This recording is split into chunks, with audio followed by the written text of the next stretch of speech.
Sir நீங்க time போயிருங்களா sir ஆபீஸ்க்கு? நம்ம சார் உங்க பேர் என்ன? தினேஷ் பேரே என்ன? 1000 பிரச்சனை இருக்கு சாருக்கு.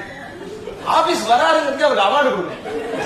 லேட்டா வரான்னு குறைவர சொல்ற ராஸ்கல் அது வழியா வந்தவங்க இருக்காங்க பாத்தீங்களா? அவங்க 9 மணி ஆஃபீஸ் 8:55 இருப்பாங்க அப்படின்னு சொல்லிட்டு பெருமை சொல்லலாம். 9 o'clock office and there at 8:55. I'm so disciplined அப்படின்னா 8:55 அந்த நாய் என்ன பண்றான்னா ஒரு இளவ பண்ண மாட்டாங்க.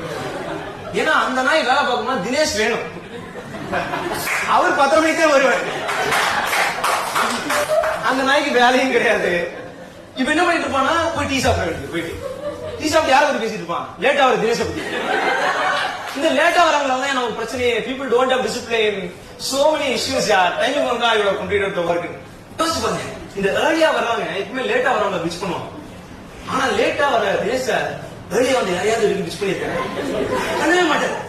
ஏன்னா தெரியாது யார் ஏர்லியா வந்தா யார் லேட்டா வந்தா என்ன நடக்குது ஆபீஸ் தெரியாம ஒரு கில்ட்டோடே வந்து அப்படியே ஆபீஸ்க்குள்ள போய் யாருக்கும் தெரியாம போயிட்டு வந்தவங்க உட்காந்து வேலை பார்க்க ஆரம்பிச்சிருவாங்க. மேடம் லேட்டா வந்தவங்க அவன் 1.5 மணி நேரம் ப்ரொடக்டிவா வேஸ்ட் பண்ணிட்டு கோவர்க்கர்ஸ் எல்லாம் அசிங்கமா பேசிட்டு அந்த மாதிரி எம்ப்ளாயி உங்களுக்கு வேணுமா? இல்ல தினேஷ் சார் மாதிரி லேட்டா வந்து வேலை செய்ய ஆரம்பிச்சு பக்கத்துல ஹெல்ப் பண்ற தினேஷ் சார் மாதிரி ஆள் வேணுமா?